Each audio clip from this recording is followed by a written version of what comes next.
Celtics Post-Game Live is presented by your New England Ford dealers and Ford Trucks, America's best-selling trucks for 49 years.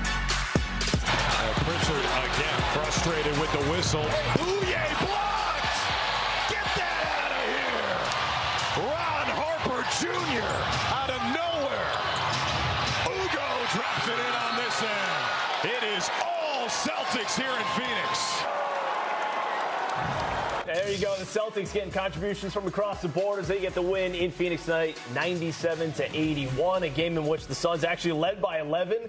Midway through the second quarter, Celtics just flipped it right from there and took complete control in this one. Celtics post-game live, Tom Giles, Chris Forsberg, Scal. Scal, how wide did this game turn the way it did? So when you look at it in its entirety, you realize that this run was a lot bigger than what it looked like to start. They were playing terrible. They were getting open shots, and they were not knocking them down. So right around the 6-minute mark in the second quarter, things started to shift. And then whether it's Joe Mazzulla, the players, they started making shots. Whatever it was, the offense, the execution in the third is really where this game just got that's where the separation all occurred. Yeah, I think that play we showed there at the start kind of summed it up, right? When you're giving that, you have not only Baylor Shireman going up and doing the good contest, but then Ron Harper Jr. comes in, you break out the other way, Ugo finish it. The effort level went up, the shot making obviously followed as well, and you kind of figured water was going to find its level a little bit. Celtics couldn't shoot as bad as they did through the first quarter and a half, and Phoenix was just kind of punching above its head. So you got to give them credit, because again, down 11, it did not feel like this maybe was the Celtics night. Guys were struggling. Peyton couldn't get it going. But all of a sudden, Derrick kind of kept you afloat, and then everybody else chipped in from there. Really interesting when you watch this. When you watch us making shots. We came out of the All-Star game. How many assists did we have? It was 32 against Golden State? Yeah, the best assist night of the year. And then against the Lakers, we had a high assist night as well. Now, tonight, they weren't making shots. So, obviously, the assist numbers were down. But if you watch all the highlights, watch how many times you see them make a play, get denied, go back door. Or set a flare screen, slip it. It's like they never stop moving, but now it feels like they're moving with more purpose because people are actually hitting them, whether it be the flare or dive into the basket. Just real quick, because we're talking a lot of the Joe Mazzulla. When do you think, Joe, coming out of the break? I have no idea. I don't know. Sometimes but do you think that's a no, but I asked him that question, and he said sometimes the game dictates it, and sometimes we dictate it. Right. It's another Joe Mazzulla answer. Well, how about a Derrick White answer? He's going to have a few of them right now as he stands by with Abby Chin. Derrick, you led the way with 18 points in the first half. What advantages were you able to find running the offense? They kind of came out. They played really hard every night, so we knew that going in. And I just tried to go in the game and give the game what it needs, and was able to score a little bit in the first half, kind of get us going. And then our defense was really good all game. Yeah, no kidding. Held them to 11 points in the third quarter. How would you describe that defense?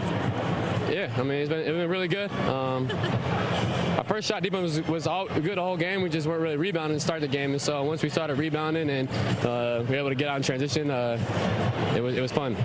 You had 2 blocks, could have been 3. You had to share that one with Nimi. You let him know that you're there. Does he know who you are?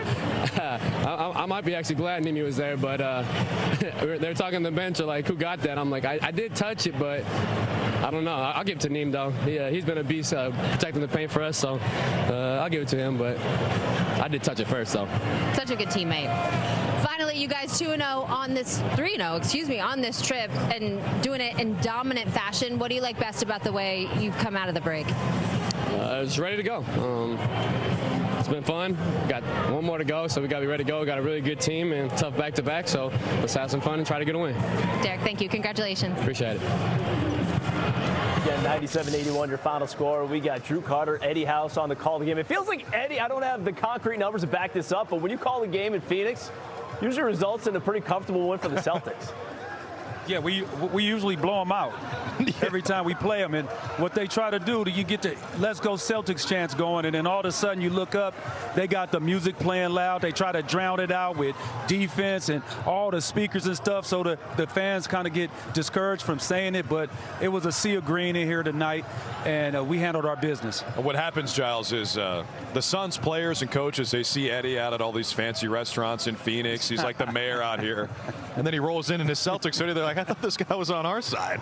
They get rattled by that. No way. No, this Eddie bleeds green. I mean, it has been a really fun time to be a Celtics fan, Eddie. This team is playing incredibly well. The defense is as good as it's been all season.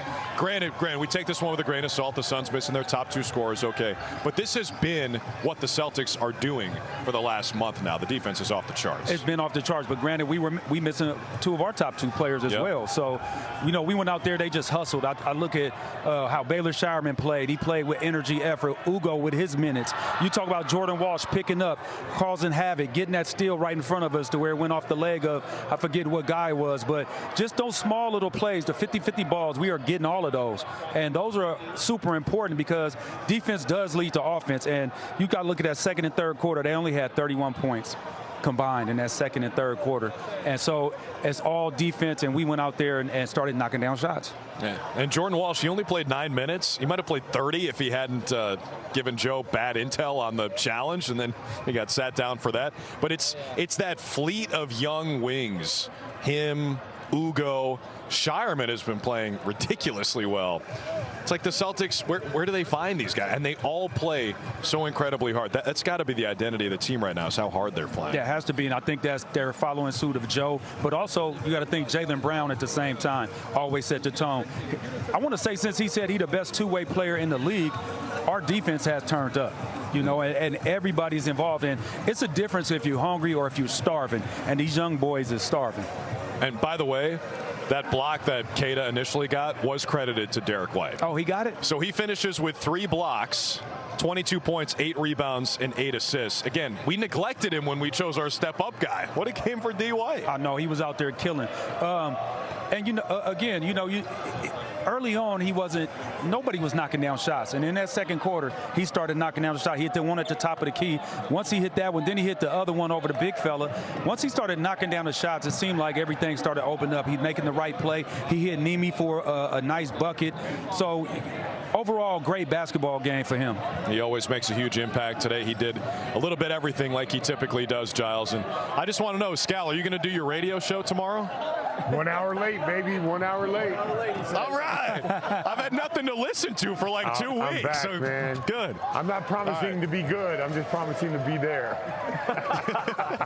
Hey, availability is the best ability. 97-81 your final score. Celtics 38-19 now on the year. Getting there 40 and before 20. Are we going to win 6? Well, we're at least going to talk about the 50-11 run. No, we can't win 6. That's crazy. Maybe. Quick break, right back.